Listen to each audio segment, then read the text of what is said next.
Nginibingelele-ke nginamukele kwi-Reactive One Stories igama lami uNelo. I'm back again. Hamba nebhuku lana. Ngathemba ukuthi niyayibona i-comment section i-caption ukuthi ubhuti wadla imali engango 9.8 million ngonyaka owodwa. Kahle kahle befanele I blew it. Ayobachazela ukuthi imalini le ayibluwile. But ke ngiyacela ni-register u-EasyBet, ni-create ama-account enu, nifaka i-promo code la 50, nisitholele izizumbulu zemali. Uma ngabe uNovember le video yayibona, uthola i-1,000 u-create i-account yakho. Uma usudlulile uNovember, uthola u-50 rand. So gijima u-create i-account yakho. My brother, uyaphila? Siyaphila mfethu kuhamba kanjani? Siyaphila mfethu cha. Imali ibuzwa kuwena ngiyabona noKotini usezingeni eliphezulu. Uthi yababone ubuso ngenxa ye-security nawo ufuna uqinisa uyi-expose kubantu aba-wrong. Mfethu, ngithembe ngiqala le video le ngakhuluma ngo-9.8 million. Izumbulu lezo ezi-serious. Kahle kahle singathi ngithi 10 million. Imali engaka iqhamuka kanjani? Alright, so into eyenzeka wena mfethu ukuthi abazali bebesebenza kahle kuba u2. Already lo nurse itime aludokotela, so uyabona ukuthi impilo uyabona ukuthi impilo ibe right kuthina sonke. So unfortunately bashona boba u2. So bashona kwase kuphuma imali zabo emsebenzini boba u2. Ile yama onesi kube ababe udokotela mayisihlangene erazo 5 million. And then again umuntu waclaima ku RAF because bashona ngengozi yemoto. So umuntu waclaima ku RAF kwase kuphuma u4.8 million. So okwenza u9.8 million. Lowo kwagcina usebenziseka ngendlela engekho right. Okay. I'm assuming ukuthi ekhaya wena wathi ngane yakho. Ngingedwa. Okay. Uma beshona abazali obviously wenzeka ngosuku olodwa kwabe isigameko esakuthusa wena ingane i-support yomndeni wayithola wahlala nobani after sekungcwatshiwe kuqediwe.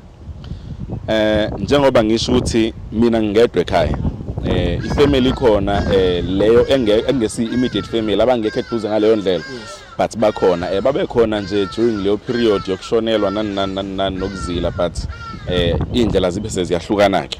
Abantu bebuyela la behlala khona ngasala ke ekhaya ngahlala ngedwa nomuzi lo wama nobaba ngase ngisele nawo sekuyimina ngedwa. Ngisho ukuthi babe khona ngaleso sikhathi but babuyeke bathatha indlela zabo sahlukana kanjalo. But i-contact benginayo besixhumana nje siyabantu abaxhumanayo ngokungichecka kuphela. Kodwa akekho umuntu engathi bengihleli naye eseduze kwami. Kahle bengiyiphethe. Wangena u5 million after some few months. Kwenzakalile. Uthini kuwena ngene imali engaka? Mhlawumbe ngicabanga ukuthi uyaqala nqa impilo yakho uyibona isebank uthi cha nawo 5 million. Ngiyaqiqambela manga mfethu yabo ngathuka. Mayingena ngathuka as much as ngangi-expectile ukuthi vele ikhona imali ezokhahlela yabazali kanjalo. But ngathuka mfethu imali mayisikweni iyathusa ukuthi hayi imali engaka imali engiqalayo ukuba nayo nengangayitsheli ukuthi yabo ngizoba nayo noma ngibe nayo ngendlela engekho right but yabo isisasaneni sami kuyathusa mfethu angifuna uqhama ngathuka kakhulu. So uyenzani le mali le? Hey mina mfethu angeke yabo into yokuqala engayenza ngoba njengoba kutshela ukuthi impilo ayigrand vele ingane iyodwa ekhaya imina abazali basebenza kamnandi. So into yokuqala ngicabanga mangena imali cabanga imoto iyami zikhona ezikade kweza abazali but ngicabanga eyami ngathi manje ngiyophuma nemoto. Into yokuqala nje ngayithenga thenga imoto thenga imoto zikhona ezinye zikhona just nje ngifuna ukuflexa manje. Ngifuna ukuflexa one thing about imali ayifihleki angazi kanjani mayisikhona nje awukwazi ukuhlala uthule yabona kube ngathi awunayo. Thenga imoto wena mfethu akhipha brand new garage thenga imoto thatha umuntu wami ngamrentela iflat. How? Ebehlala kubo eChavele emsebenzini but nga decide ukuthi yazini thola iflat eduze wasemsebenzini ngamrentela rentwa yimina. Hayi iflat nje ibizayo Now ufuna comfortable ngoba uyakulona. Exactly, ngisami ngifuna ukuba right, sibe right soba u2 nomuntu wami. Athi ayazini. Mama ngamthatha ngamhlalisa eflatini right. Impilo iyaqhubeka kwamnandi sithenga ama-iPhone. Sometimes nje as much as ehlala eflatini right soke silishiya. Siyobhukha nje ihotela for isonto lonke.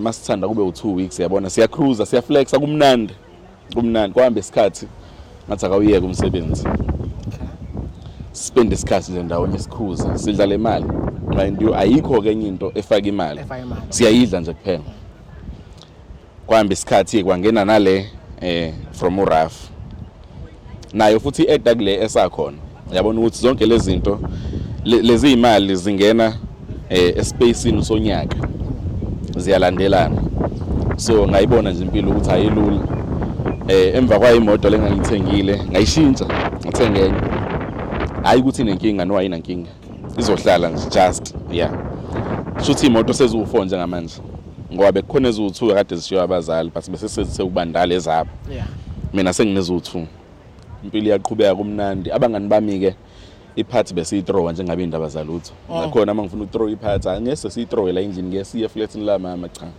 so booka nje futhi isquad ngizosibhukhela sonke ama room ngoba asihambi la so book weekend yonke yonke weekend ziyakhala weekend yonke ziyakhala masingafuni futhi ugoduka neviki solihlala nje kudliwa le mali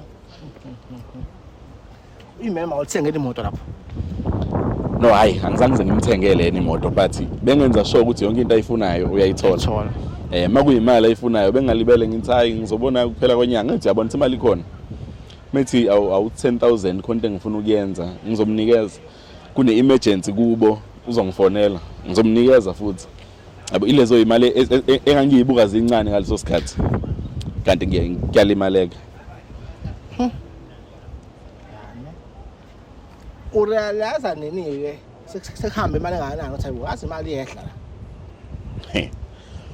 la isikhathi engarealize ngaso ukuthi no kahle imali ayikho ingesikhathi sengihlula ukumaintain imoto imoto ziyaqala ziba nenkinga mayindule imoto idriver inombani lapho bangani bami ufuna imoto hambe sishayisa uthatha imoto nakhona ufuna imoto ukufakela full tank hambe nayo uyibuyisa ingena petrol ngizofaka mina ngithi nginemali ziyafa zifuna iservice amfethu angeqambela mangabe zihamba lezi yamoto userviceile imoto iwashaya manje ama kilometer ubona ukuthi kahle no siyahamba ngoba mesifuna ukuye egoli it's not like besikuplan ukuye egoli bekungesiyi trip eplan wayo mesiza ukuthi abo manje sihayela ukuhamba sendaweni ukuthi ngene emotweni thatha impintshe zami ngihamba nemama siyakhwebula sibheke khona so kwashaya isikhathi la ngibona khona ukuthi no yazini imali ayisekho imoto angisakwazi ukuyimaintainer isekhaya umuzi kufanele phela umaintaineke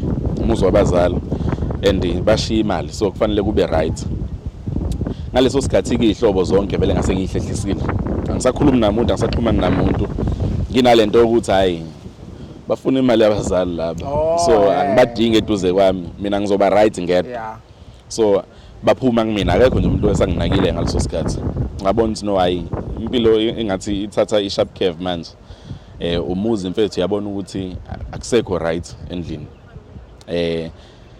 ngaqala lapho ke ngabona ukuthi imoto yokuqala lengangithenge kuqala ofanele ngiyidayise kuleso sikhathi ngicabanga ukuthi kwakuno 9 or 10 months ngiphila lempilo ayidayisa imoto yokuqala ngoba sengihlule ukuyimaintain kuyimoto ebizayo ngayidayisa ngifuna imali manje uhamba ngani vele kwakuyi BMW X5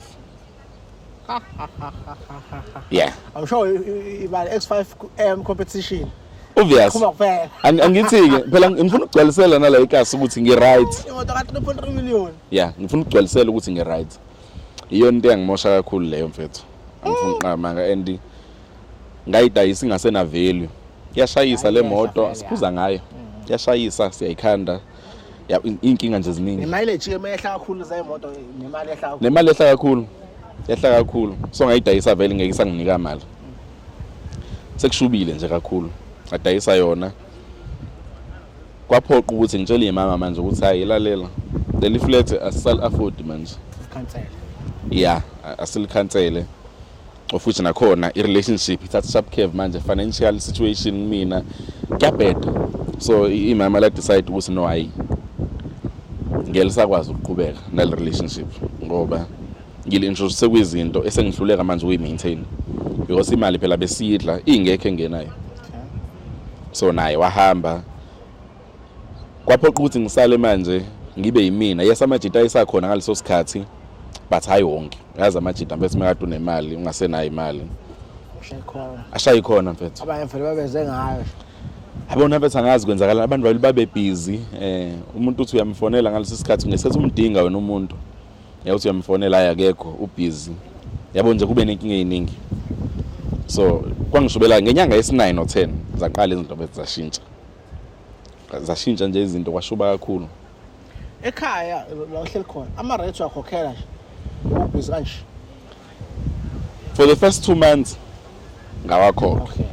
Yeah, angithi ngiyalapho ke namfethu ekuthenini izinto ngesikhathi zishintsha.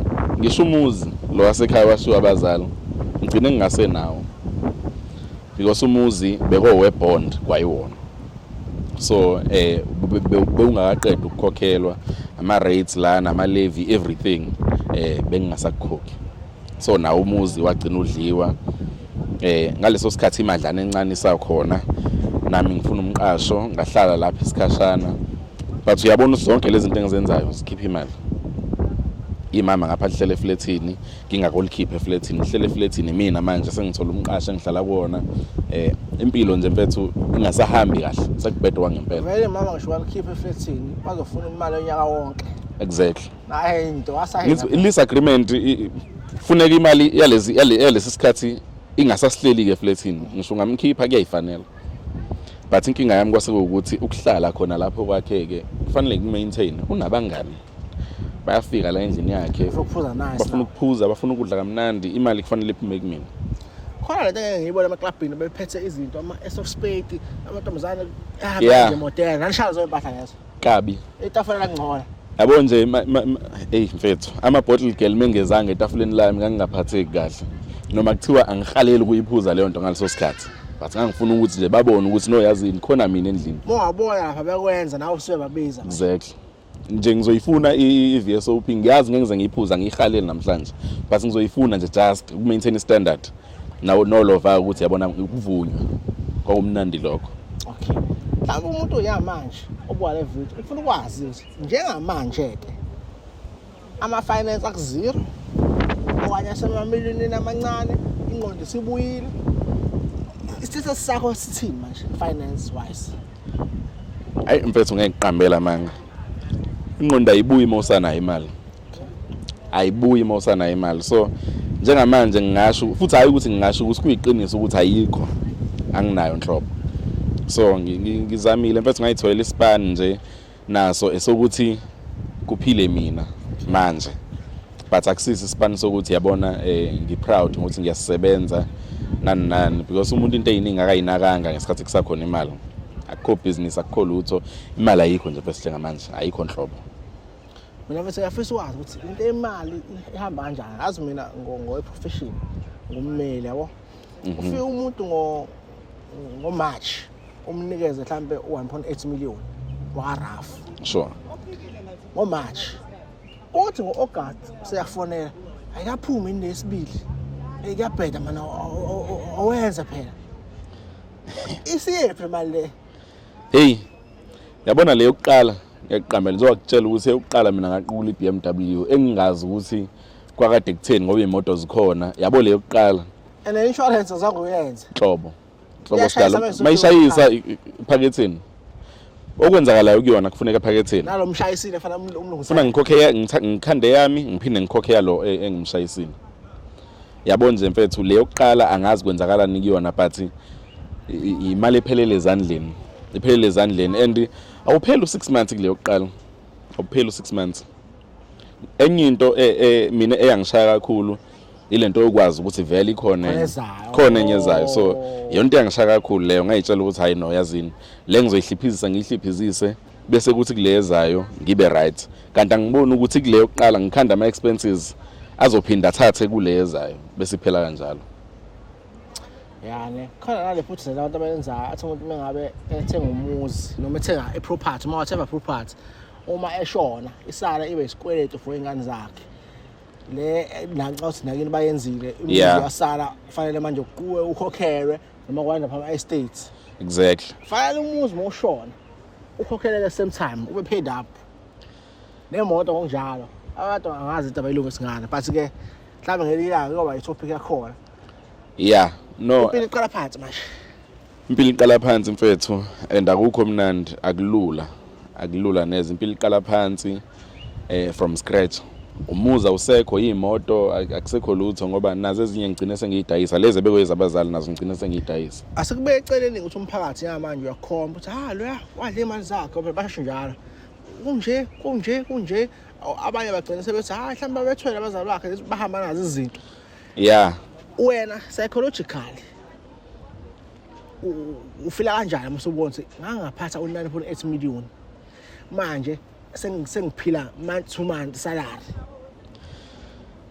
my brother yashayana lempahla le angifuni uqambela manga iyashaya nokuthi umuntu usaphila nje ngoba umuntu strong otherwise iyashayana lempahla lena ikwenza uzube nenhliziyo embi yabona towards umuntu owenza kahle lifeini oachievayo ugcina usunenhliziyo embi unalento ukuthi uzuyitsheza abantu bathwele ube nalengqondo ukuthi kophela sofana kanti yabo ngishawe into ezincane but ake sithembe ukuthi with experience yakho ngemali if bekuthiwa manje ngithi ake now 9.8 million uyini obongayi correct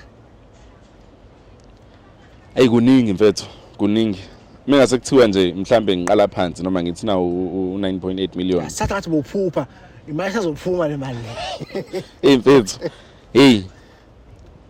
ziningi into engayi correct mfethu I think indlela engisebenzisa ngayo imali manje ngoba umqondo usubuye ngiyarealize yabo manje ngile stage sokurealize ukuthi lapha bekungafanele yabona lento zamaphathi mfethu izinto engasizi ngalutho izinto engangisebenza ngizenzileke mina ngono mina ngikhuluma from experience ngizenzile ziyashayana bro I'm strong so izona izinto engingathi ngayi correcta lezo nokuthi ngiphile ngalokho enginakho ngiqhubeke nempilo kade ngiyiphila before ngibe nemali mhlawumbe okunye ngiinveste kakhulu kwizinto njenge property engeze uhlala ke mina engeze uhlala impintshi zami nezimama nanani invest nje kwi property mfethu umuntu abe nento yama business right ade futhi noqala business ungazi uqala before kuyi problem yeah enkulu futhi ukhokha ama salary every day with the profit ayingeni kodwa business exactly kuba njalo ayazi kwehlele nje ngizoyenza kakhulu labantu abaphatha amabhodlela afike clubini athola izingane ala nengane ngakusasa iyazi unemali sisinzokubiza amaphoyisa noma khokha no ayikazi ngehlela reason being bengingafuni nokuthi uzusho ukuthi ufuna imali okay yabo besifika nje eclubini uthi mangihamba namajiti mama lingeke bengifika nje eclubini hambe nezingane ngihamba nazo namajita siyobhuka la isibhuka khona ekseni mina oyikhiphayo ngithi mina ngumalume ngiphethe imali mina bengafuni ukuthi uzusho uyazi vele mohambe nawe kusasa kuseni zakhaya showcase ziyazi zize ziyifuna inamba yami umuntu utholisa ngiyinika ngingane inamba yami izoyifuna iziyithola how phela sizophindeni sibonane nina ngithi uyabona usefuna ucash up exactly ufuna ucash up and ngingayiboni mina into wrong ngiyibone ukuthi hayi kahle kahle ngisikhokho ingane ziyangifuna ne wichama exactly mina nje ngiphila impilo ukuthi mina ngisikhokho ngifuna izingane kanti angazi ingane ifuna lento le ngiyiphethe hayi mina washo umunye ku Facebook wathi ngidliwa imali yakho silima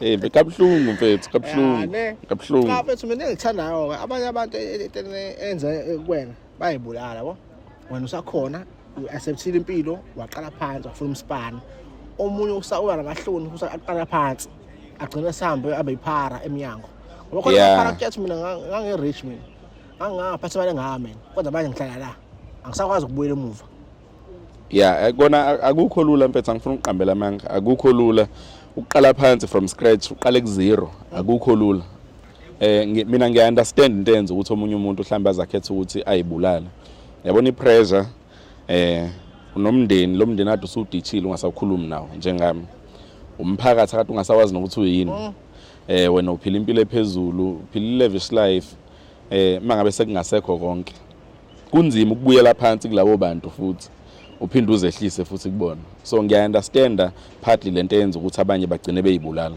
ngoba labanganakade unabo ngaleso sikhathi Abraham Makhong ngisho yedwa kuyimanje bekho bonke. Yes. Ya, bafethu sesivala nje. Abantu abasebenzisa imali kahle. Abasebenzisa imali kahle. Imali yinhle, imali yimbi. Yini ngabatshela labantu sesivala? Engingakusho ukuthi imali mawungayisebenzanga njengami ngathola imali engayisebenzanga. Zama ukwenza sure ukuthi wena iyakusebenzela. As much as ungazange uzuyifukuzele but enza sure ukuthi iyona iyakusebenzela ikwenzele enye imali because the more keep imali ayikho imali engenayo wena olimalayo uzorealize ngesikhathi semancane ama chances ukuthi ucorrect ama mistakes akho noma sengasekho at all ama chances ukuthi ucorrect ama mistakes akho. So before you realize mhlamba ke sikhuluma into ukuthi uzamile ukuthi imali ikwenzele enye imali wahluleka at least hayi ukuthi uyiqhaphazile wangasala nalutho ekugcineni. Ngoba umunye waphumile yoRafa ngibuka eBlues wagcina eseya egoli eyofuna umuntu okuthwala ngamagundane azamlethela momani. Awukhipha 300,000 wahamba namagundane athiwa wadedele ebusuku. Wawadedela ekseni efuna kubuye nemali. Angabuye nemali. Waphindela kule nyanga yakho athi inyanga lamagundane angabuyanga nenyanga. Athi inyanga hayibo wena uyaphithizela egoli adukile yabo. Kala phatha khokhe manje yabo ugcina ushawa abantu ngoba usuzufuna ukubuyisa fast. Exactly usuzama ukurecover no X5 usudayisa uthi wathola imali encane my brother ngeke uzokhole ayisebenzisa isikhathi esincane but indlela eya depreciate ngayo ile ngozi esambe sizenza sidakiwe mfethu umuntu flopile life ini. Ya ne bafethu cha sabonga ukuthi sisenze ithuba lesibuke episode subscribe lapho ni-share le video le baningi abantu azo benefit from le video le. Akake sinye see next time. Stay blessed.